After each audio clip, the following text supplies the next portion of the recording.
la vie. Comment ressentir deux choses à la fois? Comment ressentir deux choses à la fois? Trouver quelque chose dans un moment de pause, tristesse et joie. Alors, bonsoir à vous tous. C'est vraiment un plaisir ce soir de vous accueillir. Je me présente, Dominique Vizina. Je suis directeur général du Lab 22. Alors, ce soir, nous avons la chance de rencontrer, en fait, d'inviter nos deux étudiantes qui ont fait leur stage avec nous cette session, à la session d'hiver 2021, sur un sujet qui touche directement le mouvement en faveur d'une école éco-responsable porté par le Lab 22. Donc, la façon dont nous allons fonctionner ce soir pour ce webinaire est assez simple.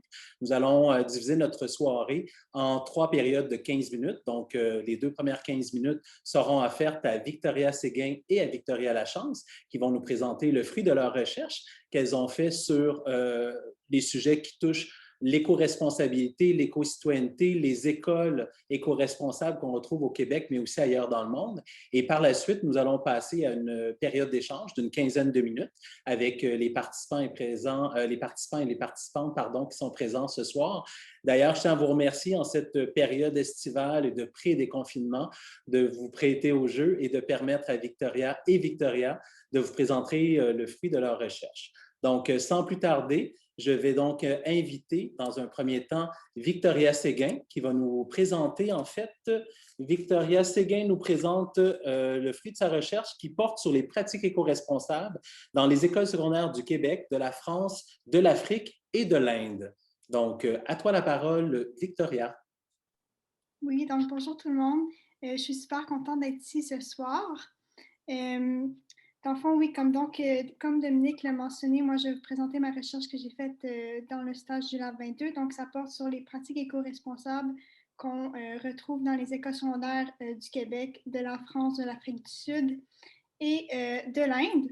Puis, en fait, pour ma recherche, j'ai décidé de choisir ces 4 pays-là parce que je me suis dit que ça pouvait être intéressant peut-être de regarder les différences entre les pays développés puis les pays émergents, puis d'avoir en fait une meilleure vue d'ensemble pour ce phénomène-là. Donc, je vais partager mon écran. Parfait. Est-ce qu'on voit mon écran? Oui. Parfait. Donc, on va commencer avec le Canada. Je me suis concentrée seulement pour le Québec. Donc, au Québec, les pratiques éco-responsables qu'on retrouve dans les écoles secondaires, en fait, sont peu présentes dans les écoles secondaires qui ne sont pas affiliées, en fait, à des organisations non gouvernementales. En fait, ces écoles secondaires-là, souvent, se limitent souvent soit à la sensibilisation, soit à la pratique du recyclage. Donc, les organisations non gouvernementales sont super importantes dans les écoles secondaires pour la transition écologique. Puis, dans ces écoles secondaires-là, il y a quelques exemples ici que j'ai mis qu'on peut retrouver. C'est le recyclage, le compostage, la collecte de piles, création de potagers, vaisselle recyclable ou compostable, installation de supports à vélo et de bornes de recharge électrique pour les voitures et amélioration des systèmes de chauffage. Donc, ça, c'est tous des exemples de pratiques éco-responsables qu'on peut retrouver pour ces écoles secondaires-là. Puis, en fait, moi, j'ai essayé de regarder, en fait, les différents facteurs qui peuvent expliquer pourquoi, au contraire, on pourrait remarquer une absence de pratiques éco-responsables dans les autres écoles secondaires. Donc, premièrement, on peut regarder le système d'éducation du Québec. Donc, on peut voir qu'il n'y a aucune politique à l'égard de l'éducation, à l'environnement ou au développement durable. Dans le système d'éducation, il y a seulement beaucoup d'encouragement en fait, du ministère de l'Éducation afin de sensibiliser les élèves. Puis, en fait, on peut voir que le gouvernement met à la disposition des professeurs et des écoles une série d'approches pédagogiques en fait, pour encourager et pour donner des ressources, par exemple, proposer de faire du recyclage, proposer certaines activités, certains projets, etc. Mais on voit encore là que c'est vraiment juste, on encourage à sensibiliser les élèves et non à poser des gestes concrets. Puis sinon, on peut voir aussi un autre facteur qui se produit, c'est le rôle des commissions scolaires et des professeurs dans tout ça. En fait, les commissions scolaires ont un gros mot à dire dans ce qui se passe dans une école. Donc, parfois, c'est pas seulement à la direction de prendre la décision, par exemple, de poser des gestes plus éco-responsables, de plus grande valeur, par exemple, dans l'infrastructure de l'école. Donc, souvent, dans ces cas-là, les écoles peuvent seulement poser quelques gestes, par exemple à la cafétéria, soit dans le compostage, une vaisselle recyclable ou compostable, encore une fois. Puis sinon, pour les professeurs, on a remarqué aussi que ceux-ci avaient peu de temps, en fait, pour consacrer à soit des projets ou soit des ateliers à l'égard d'enjeux environnementaux. Puis les professeurs ont aussi remarqué un peu d'intérêt, en fait, de la part des étudiants par rapport à vouloir justement développer une meilleure conscience environnementale et à participer à cette transition écologique.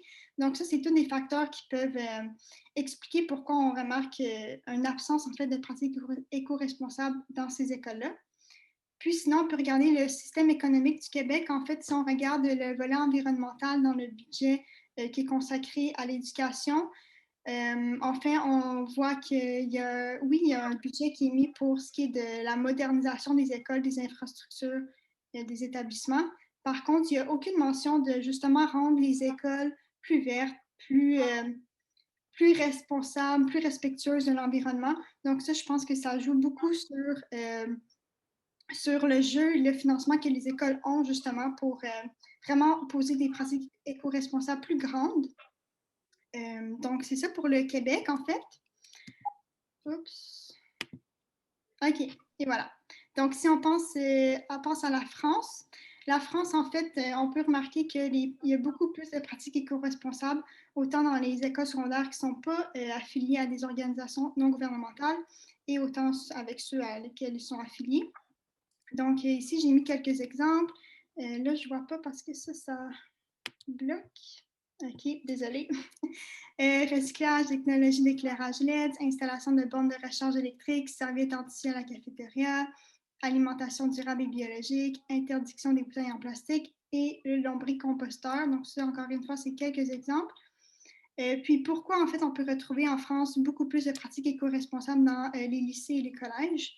Ben, premièrement, le système d'éducation, en fait, pour eux, l'éducation à l'environnement, c'est en fait une valeur, ça fait partie de la charte de l'environnement, qui est une charte constitutionnelle de la France. Donc, c'est pour ça que le gouvernement de la France valorise beaucoup, beaucoup l'éducation à l'environnement et pousse grandement les écoles secondaires, justement, à poser plusieurs pratiques éco-responsables.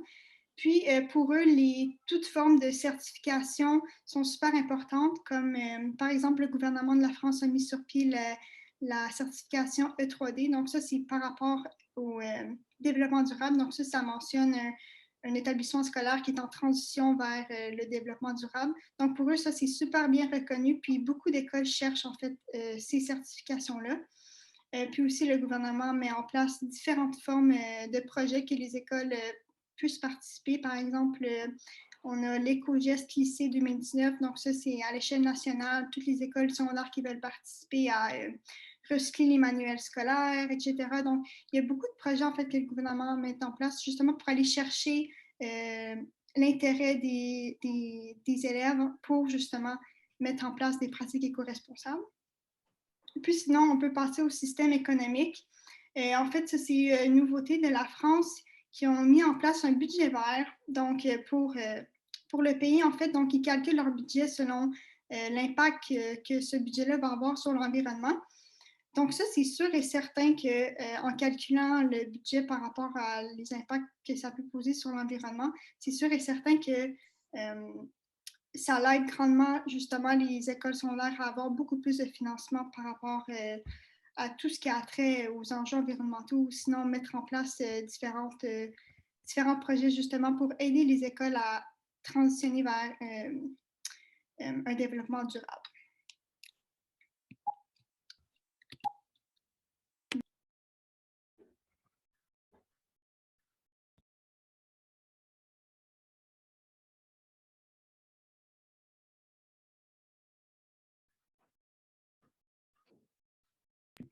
Ah, on m'entend? OK. Désolée. OK, donc si on pense à l'Afrique du Sud, oui, donc les pratiques éco-responsables qu'on retrouve en Afrique du Sud, encore là, les organisations non gouvernementales sont super, super importantes parce qu'on en retrouve très peu dans les écoles secondaires qui ne sont pas affiliées à ces organisations-là. Pour ceux qui le sont, voici encore quelques exemples. Interdiction du plastique à simple usage, création d'un potager, plantation d'arbres, utilisation de matériaux recyclés, instauration d'habitats pour les oiseaux, énergie éco-responsable par le biogaz, récupération de l'eau et alimentation biologique. Puis ce qui est intéressant en fait en Afrique du Sud, c'est que les organisations et les professeurs priorisent vraiment une approche beaucoup plus expérientielle en fait, encouragent beaucoup les élèves à apprendre dans leur environnement direct. Donc c'est avec ça qu'on peut voir la sensibilisation, donc le nettoyage des parcs et la transformation des espaces extérieurs en zones d'apprentissage. Donc ça permet vraiment à l'élève de développer une plus grande conscience environnementale puis un plus grand esprit critique. Puis sinon, pourquoi on explique en fait que dans notre cas, certaines écoles secondaires n'ont pas accès à ces pratiques éco-responsables-là? En fait, si on regarde le système d'éducation, en Afrique du Sud, l'éducation au développement durable est en fait obligatoire depuis l'an 2000. Par contre, c'est pas ce qu'on remarque en fait en réalité, puisqu'il y a beaucoup de lacunes en fait dans les écoles pauvres.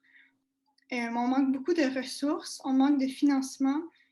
Beaucoup de professeurs sont sous-qualifiés, donc ils ont de la difficulté en fait à transmettre dans leur salle de cours tout ce qui a trait à enjeux environnementaux. Donc, ils ont de la difficulté à enseigner cette matière-là aux élèves. Et ils ont encore plus de difficultés justement à mettre en place des pratiques éco-responsables par eux-mêmes, en plus du manque de financement. Donc, tout ça, ça l'explique vraiment pourquoi, sans le support du gouvernement de l'Afrique du Sud, puis sans le support d'organisations non gouvernementales, pourquoi ces écoles-là ont beaucoup de difficultés à mettre en place des pratiques éco-responsables. Puis sinon, si on regarde le système économique, en fait, en Afrique du Sud, il y a beaucoup de régions du pays qui sont très pauvres. Certaines écoles, encore à ce jour, n'ont même pas accès à de l'eau potable, à de l'électricité, à des installations sanitaires légales, dû encore une fois au manque de financement. Malgré beaucoup de procédures du gouvernement, quand même un assez grand financement alloué à l'éducation. Par contre, encore une fois, ce n'est pas ce qui se passe en réalité. Puis si justement ces écoles-là qui n'ont pas le financement nécessaire justement pour répondre à ces besoins de base-là, ont encore moins de financement pour justement s'attarder à des questions environnementales, puisqu'ils n'ont même pas accès à de l'eau potable, l'électricité, puis ils n'ont même pas accès à les besoins de normes en fait. Donc tout ça, en fait, ça l'explique pourquoi en Afrique du Sud, certaines écoles secondaires pourquoi on peut observer une absence en fait de pratiques éco-responsables. Puis finalement, on peut passer à l'Inde.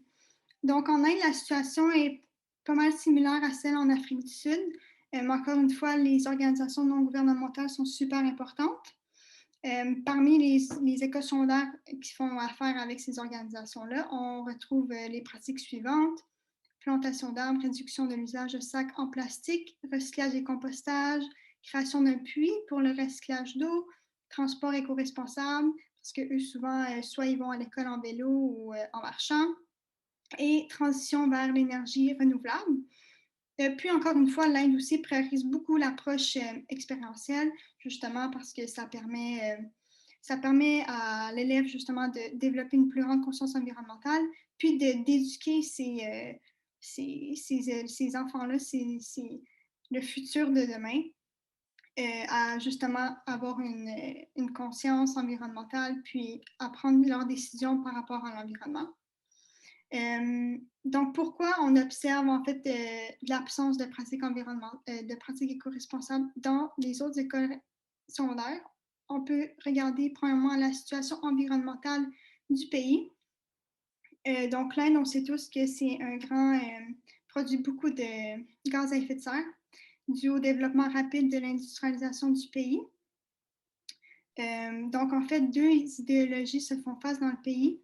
Donc, premièrement, l'idéologie où est-ce que l'industrialisation est super importante. Donc, on vise la montée économique du pays. On vise à éduquer les élèves pour qu'ils participent justement à cette industrialisation-là, versus l'ancienne, en fait, idéologie un peu du pays où est-ce que la nature, en fait, avant, était vraiment au cœur de la culture indienne, La nature est représentée beaucoup un peu comme un être sacré qu'on devait absolument respecter. Puis en fait, ça, c'est un peu une mentalité qui s'estompe peu à peu suite à l'industrialisation. Donc, c'est vraiment deux idéologies qui se font face. Puis, justement, pour ceux qui veulent vraiment valoriser la nature, c'est vraiment fait par soit les communautés locales je parle pour les écoles secondaires, c'est vraiment les communautés locales qui encouragent ça, sinon aussi par les organisations non gouvernementales. Donc, ça, justement, puisque l'industrialisation influence beaucoup le système d'éducation en vue d'éduquer ces élèves-là seulement pour le bien de l'économie du pays, en fait, et non pour la nature. Ça peut expliquer pourquoi certaines écoles secondaires n'ont pas de pratiques éco-responsables mises en place. Puis sinon, on peut regarder le système d'éducation. Donc, encore une fois, pour l'Inde, l'éducation à l'environnement est obligatoire. Mais ce n'est pas ce qu'on voit en fait en réalité.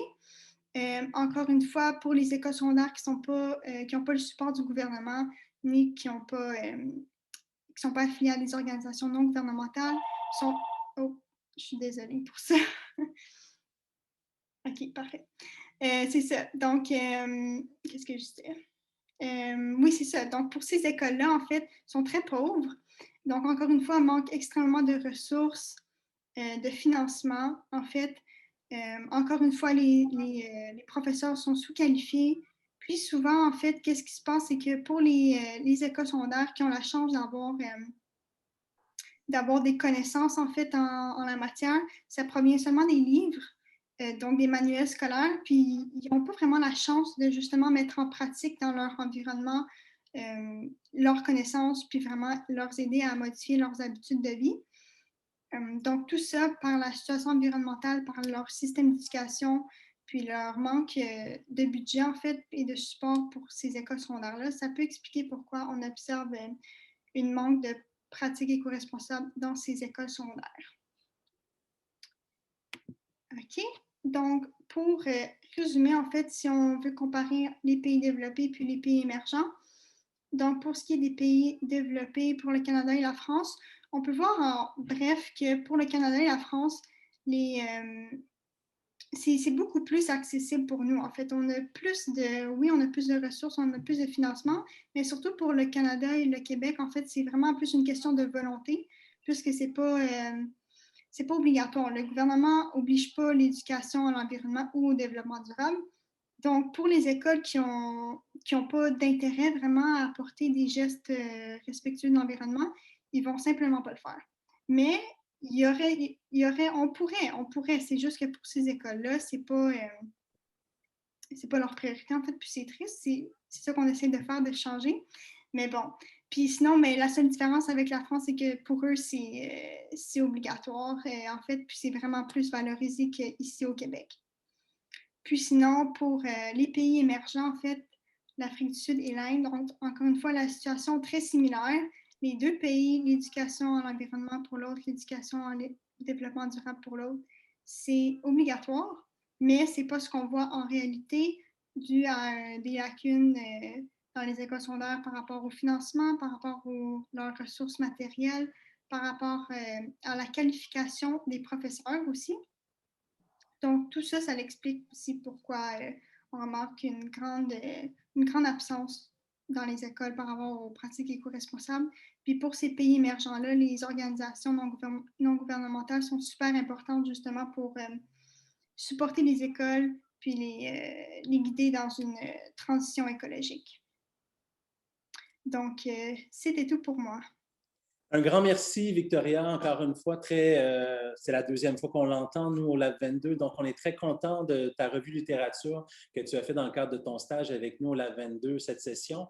Un portrait très intéressant. Puis, en même temps, les éléments comparatifs nous rappellent en effet qu'il y a des initiatives aux quatre coins de la planète, mais quand elles ne sont pas formalisées par un système éducatif notamment qui encourage et qui même, je dirais peut-être un peu plus, force la note en quelque sorte pour intégrer dans le curriculum scolaire ou dans les pratiques différents volets d'éco-responsabilité ou d'éco-citoyenneté, on voit que c'est souvent manquant. D'ailleurs, tout à l'heure, à la fin de la présentation, on pourra vous faire un rappel du mouvement en faveur d'une école éco-responsable qu'on propulse au Lab 22. Et pour les gens qui se sont joints à nous pendant la présentation de Victoria, je tiens à vous remercier d'être avec nous ce soir. Et on va donc passer déjà à la deuxième présentation, donc de Victoria Lachance, qui celle-ci a fait une revue de littérature aussi dans le cadre de son stage au Lab 22, mais cette fois-ci sur les pratiques et optimisation durable à mettre en place dans les écoles secondaires du Québec. Donc, à toi la parole, Victoria. Merci Dominique de ta présentation, puis merci à Victoria aussi pour sa super recherche que j'ai trouvée super intéressante puis en lien avec la mienne. Donc, je me présente, moi c'est Victoria Lachance, je suis étudiante en sciences politiques de l'Université d'Ottawa. Puis comme Dominique l'a dit, j'ai porté ma recherche sur l'optimisation des bâtiments scolaires du Québec. Donc, j'ai commencé ma recherche en m'intéressant au rapport mondial de suivi de l'éducation de l'UNESCO, qui a fait plusieurs recommandations sur les façons d'améliorer l'éco-responsabilité dans le milieu scolaire. Donc, il y avait plusieurs d'entre elles, comme l'établissement d'un curriculum reflétant les connaissances apprises dans les communautés autochtones, l'éducation des enseignants et des élèves sur la crise environnementale et ses causes, l'engagement dans la communauté, bien sûr, et l'utilisation de bâtiments et de pratiques vertes, ce qui a vraiment dirigé ma recherche. Donc, je vais partager mon écran.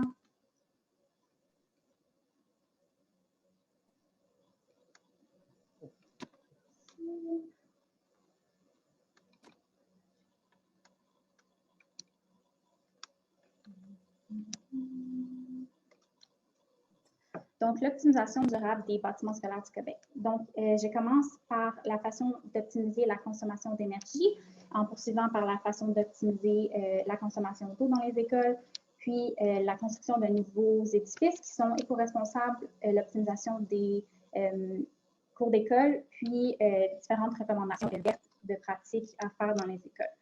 Donc, tout d'abord, pour la consommation d'énergie, une étude a prouvé que 13 de l'énergie totale consommée dans les bâtisses commerciales aux États-Unis est en fait utilisée par les institutions scolaires, ce qui démontre un réel intérêt pour le développement de meilleures stratégies de consommation dans les écoles.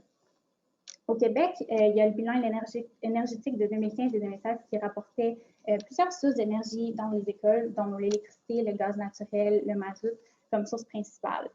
Puis, il visait aussi un 10 de réduction des gaz à effet de serre d'ici 2020.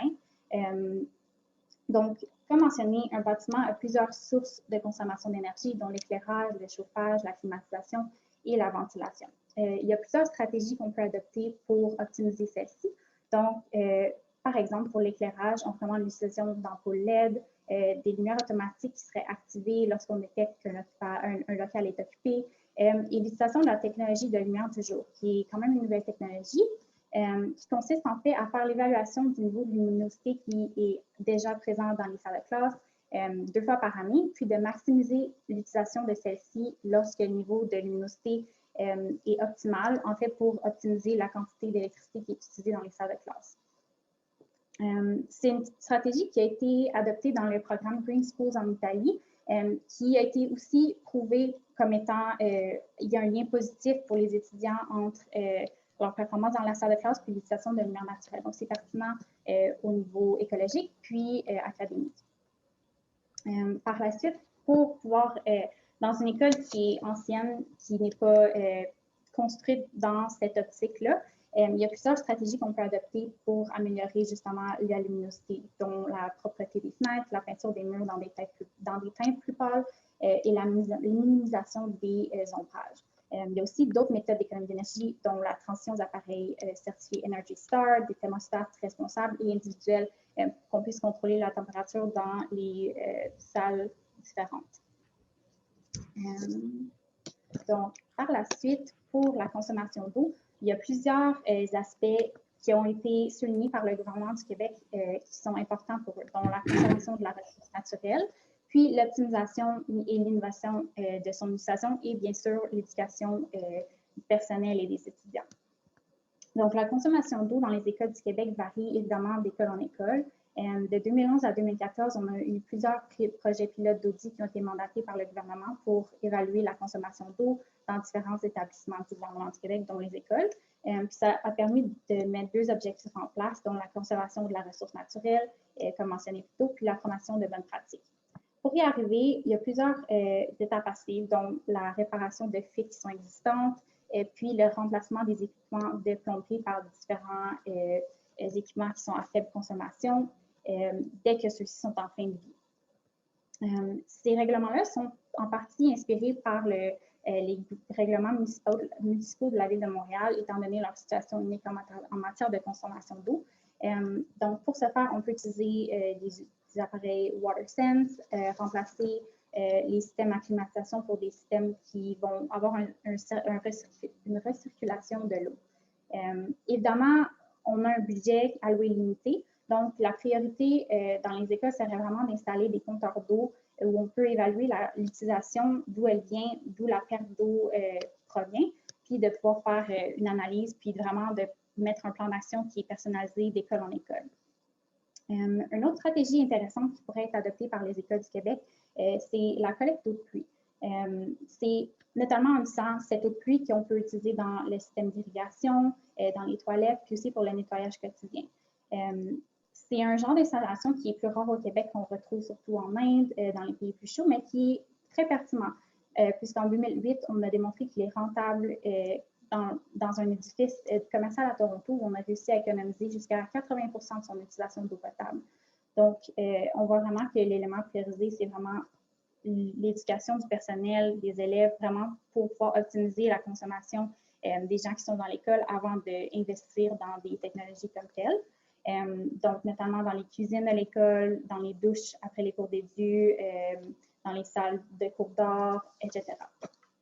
Donc, par la suite, en parlant d'optimisation des écoles, il y a évidemment la construction des nouvelles écoles au Québec. Qu'est-ce qu'on va faire avec les prochaines écoles? Comment est-ce qu'on va les rendre plus durables, etc. Donc, il y a plusieurs éléments à prendre en compte, dont l'emplacement, la source d'énergie, les matériaux, l'isolation et la toiture, qui sont des éléments que j'ai pu mettre en valeur pour pouvoir vraiment donner un plan d'action au gouvernement. Donc, la première étape est vraiment de sélectionner un emplacement qui va améliorer la quantité d'énergie utilisée. Donc, ça peut être basé sur la direction du vent pour l'aération, l'ensoleillement pour aider au chauffage et à l'éclairage. Puis aussi, les sources d'énergie par la suite qui peuvent être diversifiées. Donc, on peut utiliser l'utilisation d'énergie géothermique, solaire, puis vraiment de diversifier pour ne pas être dépendant sur une source d'énergie qui n'est pas renouvelable. Quant à l'utilisation de matériaux, évidemment, quand on construit une école, il y a de la pollution qui se crée. Donc, comment rendre cette construction-là plus durable, plus écologique? Premièrement, il y a 2 types de matériaux qui peuvent être inclus dans la construction. Donc, il y a des matériaux qui sont éco-responsables, qui vont avoir un impact mineur, qui sont souvent sourcés de façon locale, qui sont naturels et recyclables. Puis aussi les matériaux qui sont plus durables, qui vont avoir une durée de vie plus longue, puis qui vont souvent pouvoir être écologiques, qui vont absorber le CO2, etc. Donc, les déchets qui vont ressortir de cette construction-là doivent préférablement être aussi recyclables ou compostables. Donc, on pourrait nommer l'utilisation de bois, le bambou, le plastique recyclé et autres. Par la suite, il y a évidemment l'isolation des bâtiments qui est très important dans un contexte québécois où nos hivers sont très froids et on veut conserver aussi la fraîcheur pendant les étés. Donc, il y a plusieurs matériaux qui sont plus durables qui ont ressorti de plusieurs études qu'on pourrait utiliser dans les écoles québécoises. Donc, premièrement, les fibres naturelles comme la laine de mouton qui est experte en conservation de chaleur et d'air froid, qui va aussi ralentir la propagation de feu. Il y a aussi l'utilisation de coton, de lin recyclé qui agit exactement comme une fibre de verre, qui est malheureusement un peu plus dispendieuse. Donc, il y a beaucoup de pros, contre qu'on peut évaluer, mais c'est bon d'avoir des options. Par la suite, il y a une nouvelle technologie qui s'appelle l'icynène, qui est une alternative assez populaire, qui est dérivée de l'huile de castor, qui a comme avantage de bloquer le bruit entre les murs. Par la suite, la dernière technologie que je présente dans cette section, c'est vraiment, s'appelle Thermacord, qui est une excellente option puisqu'elle en fait une empreinte carbone négative grâce à sa composition d'écorce de chêne. Puis ça la rend aussi recyclable, biodégradable et recyclable. Par la suite, dans la même optique d'isolation, c'est vraiment de choisir des fenêtres, des portes qui vont faciliter l'isolation du bâtiment, qui vont être Energy Star, par exemple. Puis, la dernière solution pour rendre nos écoles plus durables, c'est dans la toiture. Donc, il y a plusieurs options comme choix de toiture qui sont plus éco-responsables, comme l'utilisation de bardeaux de bois ou de plastique recyclé. Mais il y a aussi plusieurs alternatives qui vont rendre la construction plus efficiente de façon énergétique.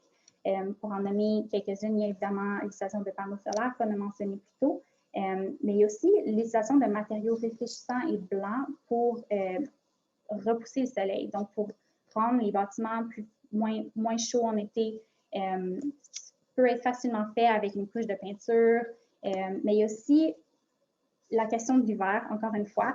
Donc, avec ça, on peut utiliser la technologie thermochromique qui, en fait, va changer sa réflectivité dépendamment de la température, qui va être plus pâle quand il fait chaud, puis plus foncé quand il fait froid pour attirer le soleil puis le repousser comme ça. Cette technologie-là peut aussi être appliquée dans les stationnements des écoles, donc rendre les stationnements plus pâles pour pas qu'ils fassent aussi chaud, d'avoir des arbres pour créer de l'ombrage alentour, puis aussi de bloquer le vent qui peut être assez fort parfois.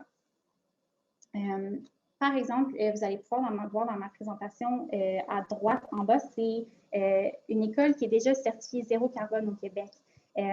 C'est l'école Curie-Paquin, qui est une école primaire, qui a accompli, dans le fond, cet objectif-là en utilisant des nouvelles technologies d'utilisation d'énergie efficace, de la domotique, puis des matériaux de construction durable. Donc, c'est vraiment un exemple qui existe et qui peut nous inspirer pour les prochaines constructions. Par la suite, j'ai voulu me pencher sur les cours de récréation qui sont une partie tellement intégrale de l'éducation des élèves qui va les toucher parce qu'évidemment, les élèves, pour qu'ils soient impliqués dans la cause de sauver l'environnement, il faut qu'ils puissent pouvoir toucher puis interagir avec leur environnement. Donc, je me suis penchée sur l'approche des Green Schools qui crée, dans le fond, la connexion entre les étudiants puis la durabilité de leur école pour qu'ils puissent la ressentir et la toucher. Donc, avec l'édifice lui-même, mais aussi dans les cours de récréation. Au Québec, les cours de récréation sont là et encouragés pour qu'on encourage, dans le fond, l'activité physique, les relations entre les élèves, puis tout ça en sécurité. Donc, dans un contexte environnemental, il serait avantageux de déterminer des endroits dans la cour où on va retrouver de la verdure, comme des arbres, des buissons et d'autres plantes qui vont être non seulement faciles à entretenir, mais qui vont aussi encourager la biodiversité locale, puis créer des endroits à l'ombre pour les élèves. Dans la même optique, on pourrait encourager l'économie locale pour non seulement réduire son empreinte environnementale, mais aussi créer un lien de communauté où l'aménagement pourrait être fabriqué par un détaillant local qui va utiliser des matériaux recyclés ou recyclables, notamment pour la création de bancs, de tables. Ces matériaux-là pourraient être du bois, du plastique recyclé ou même encore des matériaux auxquels on a donné une deuxième vie, comme des pneus usagés qu'on peut utiliser dans des structures. Une autre optique qui serait intéressante pour les cours de récréation, c'est l'aménagement de salles de classe extérieures, où on peut encore une fois sortir un peu du curriculum habituel, intéresser les élèves à la nature, puis changer vraiment de scène. Donc, par rapport à ça aussi, on pourrait ajouter l'établissement du jardin, où les élèves vont pouvoir participer à s'en occuper. On va pouvoir utiliser les légumes, les fruits qui poussent dans la cuisine, dans les écoles, pour vraiment créer un aspect de communauté où l'école est un cycle elle-même pour l'environnement.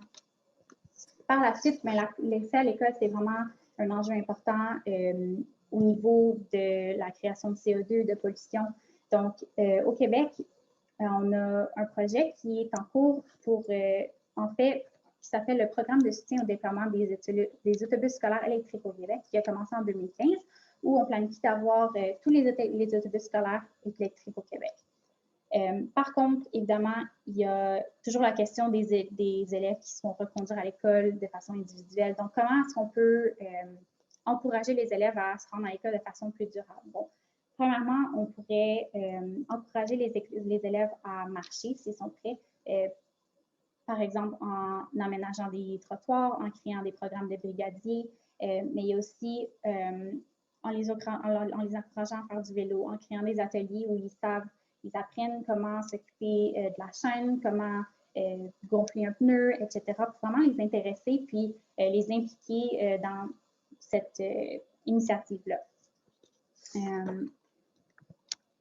C'est pas mal ça. Puis, bon, pour terminer, les pratiques vertes à incorporer dans les écoles. Donc, un petit peu en lien avec ce que Victoria a parlé tantôt, il y a plusieurs façons qu'on peut apprendre des autres écoles dans d'autres pays, puis mettre ces pratiques-là vertes-là en place. Donc, par exemple, en Inde, on a commencé par adapter les bâtiments aux besoins de la communauté, par le ramassage d'eau de pluie, créer des jardins, pratiquer le compostage. Mais on modifie aussi l'approche prise pour l'éducation des élèves en leur inculquant l'importance de la nature, pour créer une relation avec eux par l'entremise, par exemple, de marches à l'extérieur, de création de projets écologiques ou en présentant des documentaires sur la question environnementale, où les enfants sont vraiment amenés à réfléchir sur la question environnementale, à faire des débats, à évaluer des pièces de théâtre ou des présentations orales sur le sujet. Ces activités-là vont les pousser à construire une relation avec l'environnement qui les entoure, puis à devenir eux-mêmes des mentors, puis des instigateurs d'idées pour vraiment encourager ces pratiques-là dans leurs écoles, donner des idées, partager, etc. Il y a aussi l'approche whole school qui vraiment est une inspiration de cette idée-là, qui est née, elle, en Australie, puis qui prône que l'idée que l'école est un laboratoire de développement durable avant tout. Donc, ces écoles-là sont construites en prenant soin d'incorporer l'environnement dans celles-ci, comme on a mentionné plus tôt, avec l'utilisation de bois, de matières naturelles dans l'édifice lui-même, puis l'inclusion de systèmes environnementaux comme l'énergie solaire, qui sont véritablement visibles pour que les élèves puissent vraiment apprendre en voyant leur entourage, leur école, etc. La dernière pratique qui est vraiment importante au niveau de la communauté, c'est vraiment d'encourager les élèves à rencontrer des mentors de leur communauté, des fermiers, des personnes qui sont engagées vraiment pour créer une communauté de pratiques qui vont être partagées, qui vont être apprises non seulement pour l'école, mais aussi dans leur vie personnelle, qui vont être quelque chose d'acquis pour leur vie entière. Puis il y a toujours aussi des pratiques qui peuvent être incorporées à l'école au niveau du compostage, du tri des déchets, où les élèves peuvent faire une activité où ils vont calculer le pourcentage de déchets qu'ils auraient pu éviter d'aller au dépotoir, dépendamment de ce qui a été recyclé, composté, mis dans quel bac, puis de vraiment mettre l'accent sur la réutilisation et la réduction, qui est une valeur qui est souvent oubliée quand on parle de la durabilité dans les écoles, où l'administration elle-même peut faire une réflexion sur ce qui est acheté, le comportement des fournisseurs par rapport à l'environnement, puis le coût environnemental des achats qu'ils font. Évidemment, il y a la cafétéria qui est un autre endroit où on peut éviter beaucoup de déchets, notamment l'utilisation d'ustensiles réutilisables, mettre fin à la vente de bouteilles d'eau en plastique, puis de faire un partenariat justement avec des marchands locaux pour les fruits et légumes. Donc, en bref, ma recherche, c'est vraiment d'optimiser nos écoles, pas nécessairement c'est sûr qu'on a un budget limité, mais de prendre ces approches-là puis de pouvoir encourager nos élèves à être inspirés eux-mêmes, à vouloir faire une différence, puis de voir que leur école essaye elle aussi. C'est ça en même temps. Merci Victoria. Deuxième revue de littérature que tu nous présentes ce soir qui est vraiment pertinente et qui s'inscrit totalement, comme je le disais d'emblée en ouverture, avec le mouvement en faveur d'une école éco-responsable qu'on porte au Lab 22. Je tiens à vous mentionner que le Lab 22 va déployer au cours des 3 prochaines années une grande stratégie en fait. Donc, nous allons accompagner plus de 70 écoles secondaires dans plus de 13 régions du Québec et cette démarche va débuter dès la prochaine année scolaire et ce sera une démarche d'accompagnement et de soutien de la transition écologique à l'école pendant 3 ans. Donc, dans les prochaines semaines, nous allons vous dévoiler les premiers établissements qui pourront bénéficier de cet accompagnement-là. Il y a plusieurs éléments qui sont ressortis dans la revue de littérature de Victoria Séguin et de Victoria Lachance qui sont intégrés dans notre démarche qui se veut à la fois structurée, démocratique, éducative et personnalisée. Donc, si jamais vous voulez en savoir plus, vous pouvez vous rendre sur la page www.lab22.org pour en savoir un peu plus. On vous remercie beaucoup pour votre présence. On vous souhaite une très belle fin de soirée Et à tous les pédagogues présents ce soir, on vous souhaite une bonne fin d'année scolaire et au plaisir de vous retrouver dans l'une ou l'autre de nos prochaines activités. Un grand merci à Victoria Séguin, à Victoria Lachance pour votre belle contribution à la mission du Lab 22. C'est fort intéressant. Et ce soir, ça m'a donné l'idée, peut-être éventuellement, de faire une présentation au ministre de l'Éducation et au ministre de l'Environnement, par exemple, pour venir présenter le fruit du travail de tous les étudiants et étudiantes qui viendront nous présenter leur revue de littérature. Je pense que ce sera un exercice inspirant pour ceux-ci et qui pourrait peut-être paver la voie à de grandes nouveautés. Alors, merci à chacun de vous. Passez une belle fin de soirée et à très bientôt.